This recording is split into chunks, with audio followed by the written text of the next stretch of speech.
The SuperBlue Delica had started to pick up a little bit of a recurve in this area after I worked with it for a while. This one has been fully zero round. They don't come like this, they come with a secondary edge bevel.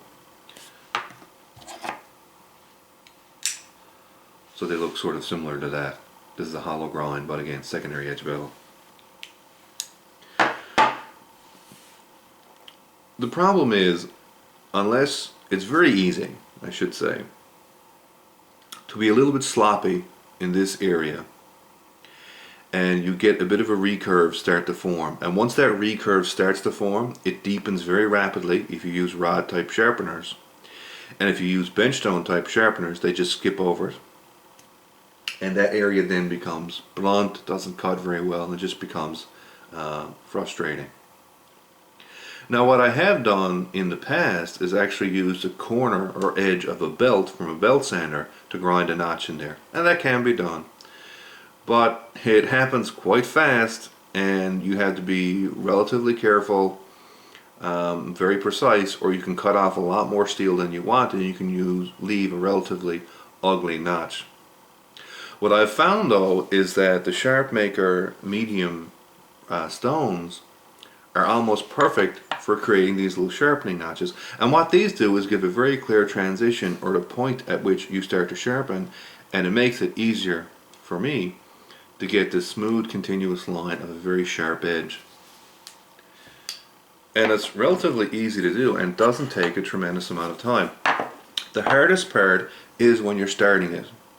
When you're starting it, there's no place for the rod to sit and rest. So if you move it anyway fast, try to put a lot of force into it, it'll most likely tend to slip and you can skate the rod right up the edge. That's not dramatic, the world doesn't end, but you just blunted your edge. So all you do is you put the rod right next to the unsharpened portion, and you just grind very slowly at first.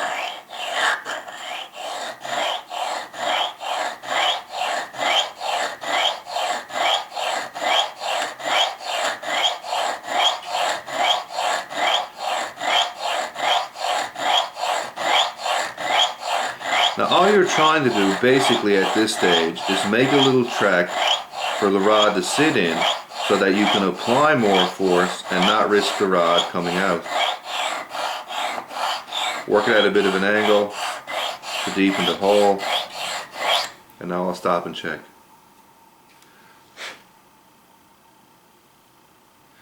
So now I've barely got a track started.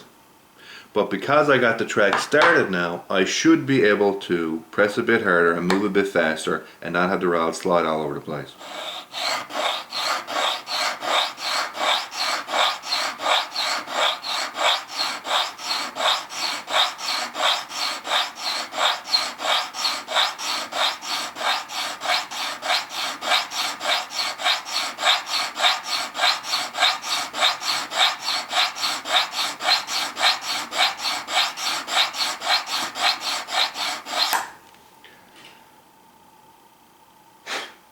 And now the sharpening notch is taking shape relatively quickly, so it's now just up to you about how deep you want to go.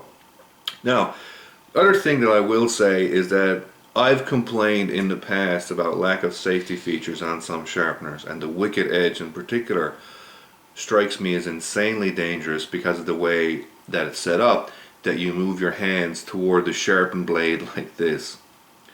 Well, this is not overly safe either. If you don't watch what you're doing, you can easily slip forward and put your hand on the edge. So keep that in mind.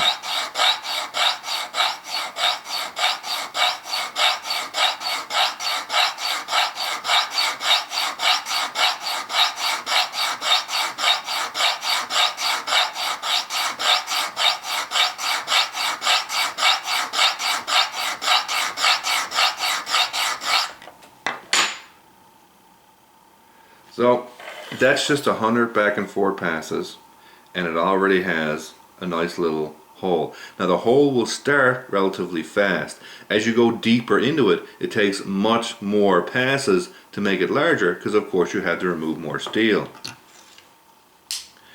A notch of about that size takes about 500 passes, and that's where generally I like it. for ease of basically visual identification more than anything else, because I'm a very visual sharpener in terms of gauging where I am on the stone and that type of thing. So for me, it just makes it very clear and very easy for me to maintain that straight line, but it's not absolutely necessary.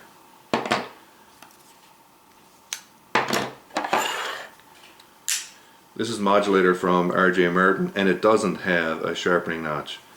The edge essentially runs back right to the choil area, and the choil area blends out from stock thickness into sharpened edge. So all I do is when I sharpen this, I start in this area and work it relatively slowly, relatively carefully, until I make sure this is fully sharpened, and then I move out in the rest of this area, and it's relatively easy to sharpen.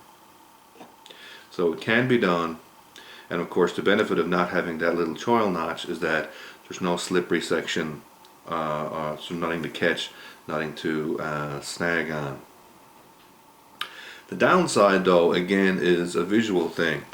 When you're cutting with a knife that has a little notch on it, you know where the notch is, you can see it when you're cutting, and it's very easy to make sure the notch doesn't in general go into the material that you're trying to cut.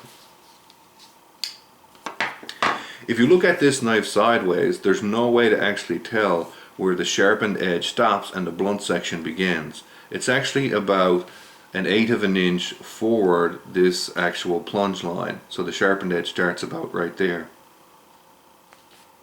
But you can't actually see that when you're using it, and it's very easy to try to start a cut up here where the knife is actually blunt, and then it just slips, which is a bit sort of aggravating. So that's the difference in sort of visual feel. But of course, if it's the only knife that you're using, you're not swapping, you're carrying around that kind of stuff, you sort of get a feel for it, and you know to start just a bit in front of it.